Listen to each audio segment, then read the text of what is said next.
कल गई थी मार्केट और वहाँ से लेकर के आई ढेर सारी सब्जियाँ, तभी मुझे दिखे वहाँ पर बहुत ही फ्रेश और दशहरी आम। मेरे शहर में दशहरी आम अब आना शुरू हो चुके हैं और दशहरी आम तो मुझे बहुत ही ज़्यादा पसंद है, तो मैंने सोचा कि क्यों ना इसका कुछ बना भी लिया जाए।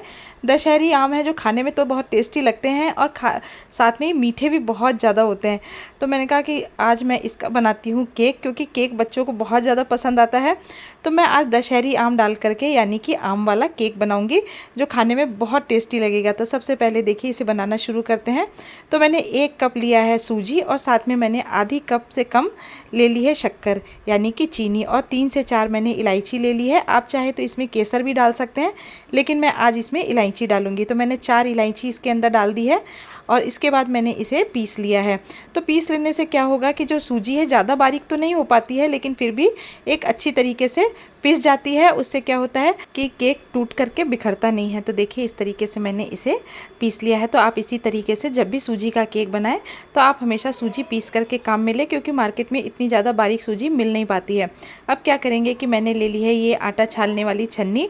अगर आपके पास दूसरी छलनी हो तो आप उससे भी छान सकते हैं जिसमें थोड़े से मोटे छेद हो।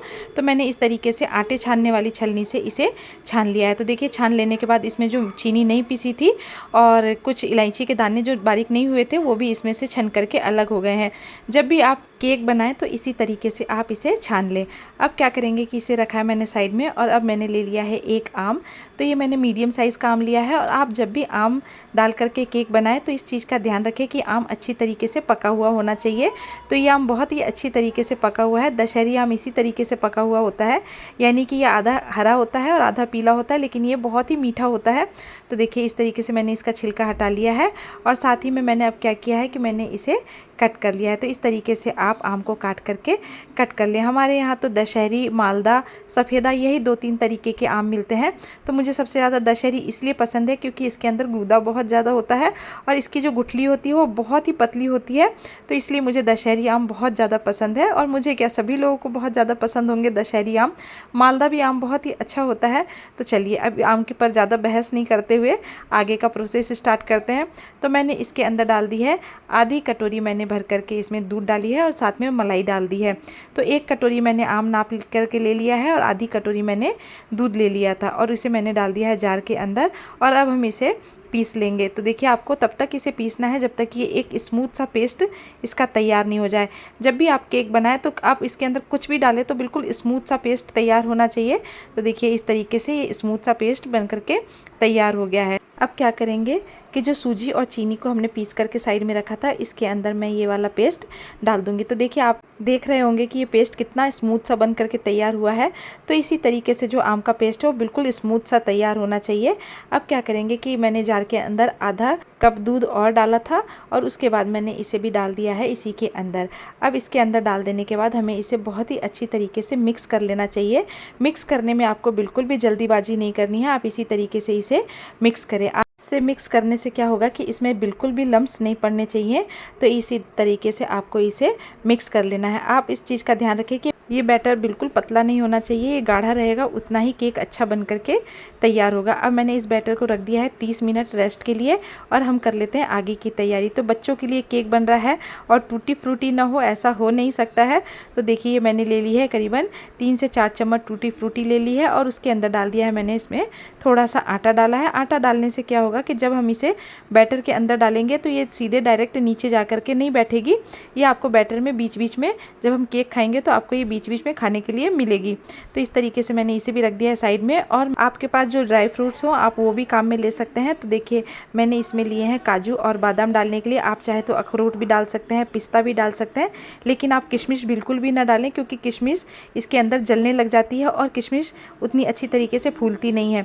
तो देखिए अब इसे भी रखा है साइड में और चढ़ा लिया है मैंने फटाफट से इधर कुकर।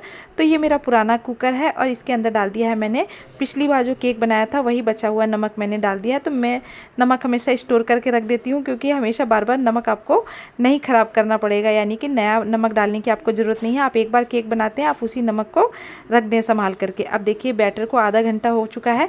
अब इसके अंदर मैंने डाल दी है जो टूटी फ्रूटी हमने मिला करके रखी थी, मैंने इसके अंदर टूटी फ्रूटी डाल दी है और साथ ही मैंने इसके अंदर काजू और बादाम जो मैंने काट करके रखे थे ये भी मैंने इसके अंदर डाल दिया और थोड़े से मैंने बचा करके रखे हैं। ताकि केक में मैं ऊपर से डाल सकूं। अब मैं क्या करूंगी कि इसके अंदर मैंने 3 चम्मच रिफ़ाइंड तेल लिया है, यानी कि 3 टेबल स्पून मैंने रिफ़ाइंड तेल ले लिया है और अब मैंने इसे अच्छी तरीके से फेंट लिया है। तो आपने देखा होगा कि मैंने इसके अंदर टूटी फ्रूटी ड्राई फ्रूट्स डाल दिए हैं और साथ में 3 टेबल स्पून भर करके मैंने इसके अंदर रिफ़ाइंड तेल डाला है। आप चाहे तो इसके अंदर घी भी डाल सकते हैं या आप बटर डाल सकते हैं, लेकिन आपको 3 चम्मच ही डालना है, घी भी या बटर भी, जो भी आप तीनों चीज़ों में से एक चीज़ काम में लेना चाहते हैं। अब इसके अंदर मैंने 1 टेबल स्पून भर करके बेकिंग पाउडर डाला है। आपको इसके अंदर बेकिंग सोडा बिल्कुल भी नहीं डालना है और इसे एक्टिव करने के लिए मैंने डाला है थोड़ा सा, बिल्कुल 1 से 2 चम्मच मैंने दूध डाला है और फिर इसे फटाफट से हमें फेंट लेना है। बेकिंग पाउडर या बेकिंग सोडा डालते समय आप बिल्कुल अच्छी तरीके से ध्यान रखें कि ये ज़्यादा नहीं होना चाहिए, ज़्यादा होने से केक का टेस्ट बिल्कुल ख़राब हो जाएगा।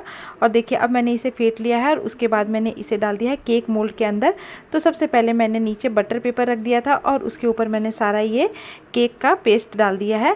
तो देखिए इस तरीके से केक का बैटर डाल देने के बाद हमें इसे प्रेस कर देना है। इस तरीके से आप इसे इस तरीके से सेट कर लें। तो इस तरीके से करने से ये बिल्कुल केक अच्छी तरीके से सेट हो जाएगा, इसमें बिल्कुल भी एयर के बबल्स नहीं रहेंगे। और उसके बाद मैंने इसके ऊपर डाल दी है बची हुई टूटी फ्रूटी डाली है और साथ ही में मैंने इसके ऊपर जो थोड़े से ड्राई फ्रूट्स बचा के रखे थे ये भी मैंने इसके ऊपर से डाल दिए हैं। आप चाहे तो इसके ऊपर थोड़े से आम के टुकड़े भी डाल सकते हैं, लेकिन मैंने इसके ऊपर आम के टुकड़े बिल्कुल भी नहीं डाले हैं। और देखिए अब क्या करेंगे कि इधर हमारा कुकर भी गर्म हो चुका है और मैंने इसके अंदर रख दिया है इसे सावधानी पूर्वक। तो आप इसे कभी भी रखें तो संडासी से उठा करके रखें, नहीं तो क्या होता है कि बहुत बार कुकर गर्म होने के कारण हाथ भी जल जाता है। अब मैंने इसे 40 से 45 मिनट के लिए रखा था और अब हम इसे चेक कर लेते हैं कि हमारा केक बन करके तैयार हुआ है या नहीं। तो ये करीबन 40 मिनट हो चुके थे और मैं अब इसे चेक करूँगी।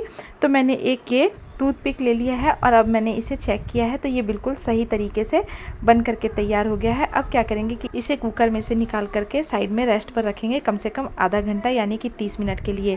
इसे ठंडा होने के बाद ही आपको इसे कट करना है। और देखिए इस तरीके से मैंने इसे चाकू की मदद से अलग कर लिया है और प्लेट ले करके इस तरीके से मैंने इसे खाली कर लिया है। तो देखिए आप इसी तरीके से इसे केक को निकालें। तो देखिए अब ये बन करके कितना अच्छा तैयार हो चुका है। तो मैंने इसी तरीके से इसे बनाया है और देखिए आप एक बार इस तरीके से बनाएंगे और खिलाएंगे तो सभी लोगों को बहुत ज़्यादा पसंद आएगा। और कुछ नया फ्लेवर है और आम का तो सीज़न शुरू हो चुका है, तो आप इसे एक बार ज़रूर से बनाएं, मेरे कहने से बनाएं, आपको बना करके बहुत अच्छा लगेगा और बच्चे लोग आपके बहुत तारीफ़ करेंगे कि मम्मी आपने बहुत अच्छा बनाया है।